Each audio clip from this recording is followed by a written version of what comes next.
Dear students of class 8, जैसा कि आप जानते हैं कि हम एक चैप्टर रिप्रोडक्शन इन एनिमल्स पढ़ रहे हैं।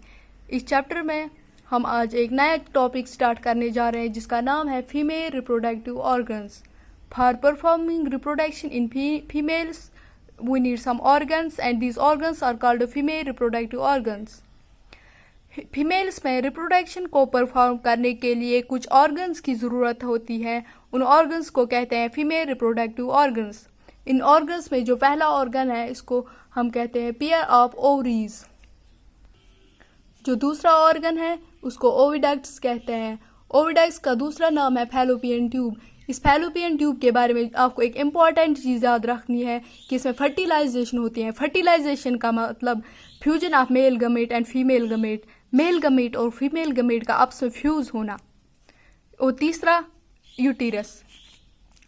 Ovary produce female gamete called ova. जो ओवरी होती है एक फीमेल गमेट को प्रोड्यूस करती है जिसको हम matured egg is released into oviduct by one of the ovaries every month. जो ओविडक्ट होती है ये हर किसी मंथ में एक मैच्योर्ड एग को रिलीज करती है। Uterus it is a part where development of baby takes place. ये एक ऐसा पार्ट है फीमेल रिप्रोडक्टिव ऑर्गन का जिसमें डेवलपमेंट ऑफ बेबी की डेवलपमेंट होती है। इसके बाद मैंने स्ट्रक्चर ऑफ ह्यूमन ओवम बनाया है। ये ह्यूमन ओवम है, इसका न्यूक्लियस है। इसके बाद size of egg in animals very. Egg में भी वेरी, जो size of egg in animals होते हैं वो वेरी होता है। एक एनिमल में एग का साइज एक होता है, दूसरे में दूसरा होता है, तीसरे में तीसरा होता है। In humans such much larger as in hens. Humans में एग का साइज बहुत ज़्यादा होता है एज कम्पेयर टू हेंस। इसके बाद आपका कंसेप्ट क्लियर होने के लिए मैंने एक डायग्राम बनाई है फीमेल रिप्रोडक्टिव ऑर्गन की। आप देखिए ध्यान से कि ये एक ओवरी है, ये दूसरी ओवरी है। ये ओवरी जो होती है ये ओवम को प्रोड्यूस करती है और यानी एग को प्रोड्यूस करती है हर मंथ है। और दूसरा पार्ट है वो है ओविडक्ट। ओविडक्ट को फर्टिलाइजेशन साइट भी कहते हैं क्योंकि इसमें फर्टिलाइजेशन होती है। फर्टिलाइजेशन का मतलब मेल और फीमेल गमेट का आपस में फ्यूज होना। तीसरा पार्ट यूटेरस में होती है डेवलपमेंट ऑफ बेबी की डेवलपमेंट। इसके बाद हम एक दूसरा टॉपिक स्टार्ट करेंगे जिसको हम फर्टिलाइजेशन कहते हैं। First step in the process of reproduction is fusion of sperm and ovum. Reproduction में का फर्स्ट स्टेप जो है वो है fusion of sperm and an ovum. Sperm और ओवम का आपस में फ्यूज होना, ये फर्स्ट स्टेप है रिप्रोडक्शन का। Fertilisation it's the process of fusion of male gamete that is sperm and female gamete that is ovum to form a fertilised egg और zygote.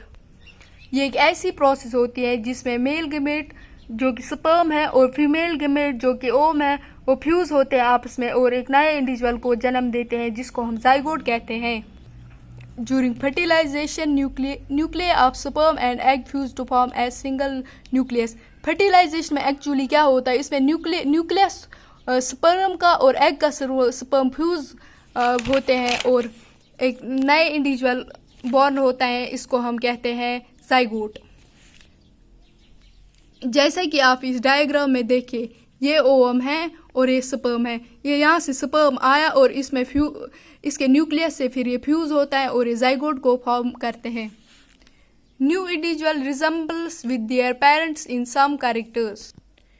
जो ये नया इंडिविजुअल होता है ये अपने पेरेंट्स में के जैसे होता है, बहुत सारे कैरेक्टर्स। जैसा कि हम अपने आप को देखेंगे, हम अपनी शक्ल सूरत में अपने माँ बाप से बहुत ज़्यादा मिलते हैं। आई होप कि आपको फर्टिलाइजेशन का कंसेप्ट क्लियर हुआ होगा। इसके बाद fertilisation has two types. Fertilisation के दो टाइप्स होते हैं। पहला internal fertilisation which takes place inside the female body is called internal fertilisation. वो फर्टिलाइजेशन जो फीमेल बॉडी के अंदर हो इसको हम कहते हैं internal fertilisation. It occurs in many animals It occurs in many animals including humans, cow, dog and hen. ये बहुत सारे एनिमल्स में होते हैं जैसे कि ह्यूमंस में होती है, काउ में होती है, डॉग में होता है, हैन में होता है. इसके बाद हम नया टॉपिक स्टार्ट करेंगे. Test tube babies. Test tube babies. In some females, in some women oviduct are blocked. कुछ वोमेन ऐसी होती है जिसमें ओविडक्ट ब्लॉक होती है. मैंने आपको पहले भी कहा कि ओविडक्ट्स में is important for fertilisation. Oviduct बहुत इंपॉर्टेंट है फर्टिलाइजेशन के लिए, फ्यूजन ऑफ मेल और फीमेल के लिए.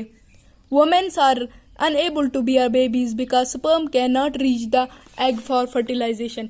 इन वोमेन जिनमें ये ओविडक्ट ब्लॉक होता है, इन वोमेन्स में कभी भी बेबी पैदा नहीं हो क्योंकि स्पर्म एग तक नहीं पहुंचता है फर्टिलाइजेशन के लिए. In such cases doctors collect freshly released egg and sperm. In techniques में डॉक्टर्स ने एक काम किया, उन्होंने एक स्पर्म और एक ओवम को कलेक्ट किया and then keep them together for few hours, और इनको एक साथ रखा एक टेस्ट ट्यूब में. In case fertilization occurs, the zygote is allowed to develop for about week and then it is placed in the uterus. जब इनमें fertilisation हुई तो इनमें यूटेरस में डाला and baby is born like other. जो uterus में बेबी डेवलप होता है और बेबी बोर्न होता है like other babies. Babies form through this technique is called test tube babies. जो बेबीज बॉर्न होते हैं इस टेक्निक में, इन बेबीज को कहते हैं टेस्ट ट्यूब बेबीज. ओके, अल्लाह हाफिज, हैव अ नाइस डे.